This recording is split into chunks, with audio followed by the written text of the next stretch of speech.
On parlait des Berbères à l'époque, en fait, d'abord chez les Égyptiens.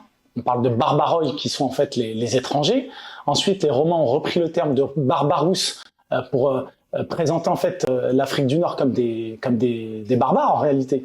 Et donc en fait, c'est resté avec le temps et ça a été repris au 8e siècle par les Arabes. On trouve le mot en fait dans un ouvrage du 1er siècle grec, le périple de la mer Rouge. À partir de cet ouvrage, Ibn Khaldoun et les Arabes vont reprendre le terme et en fait ça va désigner les Imazighen. Alors parfois c'est polémique, parfois pas, ça dépend comment on se positionne, mais en fait il y a un aspect péjoratif du terme.